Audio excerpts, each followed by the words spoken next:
अब क्यों दुखी हो रही हो आपने तो हालत की है रूही की। जैक मेरी बात सुन, जानता हूँ तू अपसेट है, तू गुस्सा है मुझसे, लेकिन मैं तुझे सब समझा दूंगा। एक बार तू थोड़ा शांत हो जा, उसके बाद हम बात करते हैं, ओके? और मैं आपसे बात भी क्यों करूं? आपने मेरी मम्मा को वापस छीन लिया मुझसे, वापस दूर कर दिया, फिर से उनको जेल भेज दिया। अरे चैन, लेकिन तू... आपको पता है आज सुबह से मैं क्या कर रहा था? मम्मा के लिए लॉयर ढूंढ रहा था। क्या? तू लॉयर ढूंढ रहा था? हाँ, पर पता है कोई भी एग्री नहीं किया मम्मा के केस के लिए। पता है क्यों? क्योंकि सब कह रहे हैं मम्मा केस जीत ही नहीं सकती है। हाँ, नहीं जीत सकती वो, क्योंकि ये एक ओपन एंड शट केस है। प्रीशा कानून से भागी हुई मुजरिम है, उसको सजा मिलनी चाहिए, उसका जेल में रहना ही ठीक है। ये आप नहीं, आपका गुस्सा कह रहे हैं। आप उनसे गुस्सा हो, इसलिए नहीं क्योंकि वो जेल से भागी हुई है, इसलिए क्योंकि उन्होंने खुद को 5 साल तक छुपाया आपसे। मैं कह रहा हूँ आपसे बहुत बड़ी गलती हुई है। आपको पता है आपने किसको जेल में डाला है? आपके दिल की धड़कन को, जिसको आप सबसे ज्यादा प्यार करते हो। 5 साल तक आप अपने आप को भी भूल गए थे उनके लिए, हमें भी भूल गए थे। मुझे नहीं, आपको शांत होना चाहिए रुद्र, और जब आप शांत होगे ना तब आपको पता चलेगा आपने क्या कर दिया है। बस तब तक बहुत देर ना हो जाए।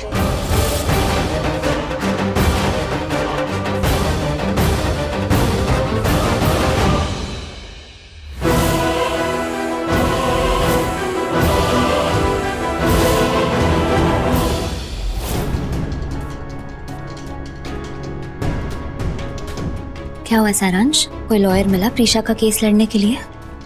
नहीं, शायद मिलेगा भी नहीं। मुझे नहीं लगता कि दिल्ली का कोई भी लॉयर ये केस लड़ने के लिए तैयार होगा। हाँ, अब तक तो कोई लॉयर नहीं मिला। मुझे बहुत टेंशन हो रही है, अब मैं क्या करूँ? रुद्र ने सब खराब कर दिया, मम्मा को जेल में डाल दिया। अब मैं मम्मा को कैसे निकालूं? एक रास्ता है सारांश, मैं एक लॉयर को जानती हूँ जो ये केस लड़ सकता है।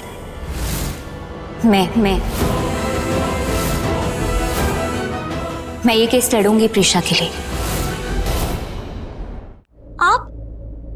आप कैसे लड़ सकते हो?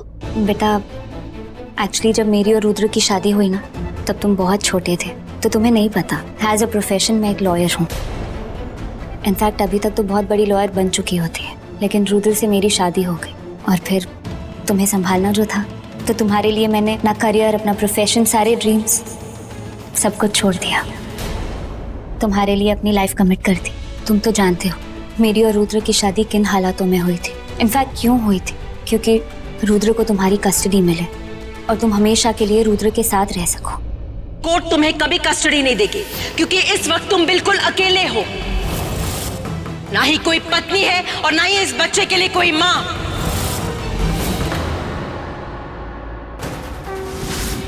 अब तो अकेला नहीं हूं ना मैं, अब तो मेरी बीवी है और सारांश की मां भी। हो गई मेरी शादी। मैंने तुम्हारी मांग में सिंदूर तो भरा है, लेकिन ना तुम मेरी पत्नी हो और ना मैं तुम्हारा पति। हमारा रिश्ता सिर्फ नाम का है, सिर्फ सारांश के लिए है ये रिश्ता। मेरी शादी जरूर हुई है रुद्र से, लेकिन हम कभी पति पत्नी की तरह नहीं रहे। तो मैंने सोचा कि एटलीस्ट तुम्हारी मम्मा बनके मैं खुशी खुशी अपनी लाइफ बिता दूंगी, लेकिन वो भी नहीं कर पाई। और अब जब प्रीशा वापस आ गई है तो मैं किसी के भी बीच में नहीं आना चाहती। तुम्हारे लिए आज तक मैं कुछ भी नहीं कर पाई ना, लेकिन अब मैं तुम्हें तुम्हारी मम्मा, तुम्हारा परिवार, सब कुछ वापस लौटाना चाहती हूँ। कहीं ना कहीं ये सब करके मुझे भी एक सुकून मिलेगा। और रूही का क्या? उसका भी तो हक बनता है ना कि उसे भी एक फैमिली मिले। वो तुम सबके साथ एक कंप्लीटली रहे, उसे मम्मा, डैडी और इतना प्यारा सा बड़ा भाई मिले। आप जानते हो रूही रुद्र और मम्मा की बेटी है। लेकिन प्लीज आप रूही को कुछ मत बताना।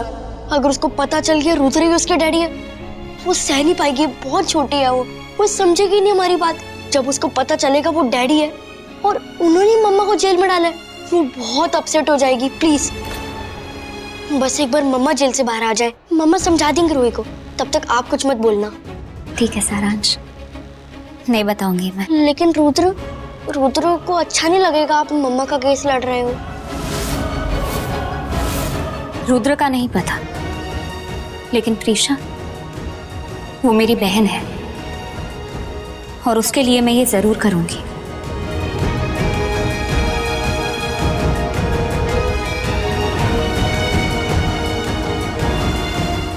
Thank you. आपको पता नहीं आप मेरी कितनी बड़ी हेल्प कर रहे हो। Thank you so much. You welcome. अब मुझे पूरा यकीन है आप हो तो मम्मा बहुत जल्दी जेल से बाहर आ जाएंगी। बिल्कुल ऐसा ही होगा सारांश। अब तुम देखना, मैं पूरी जान लगा दूंगी अपनी प्रीशा को बाहर लाने में।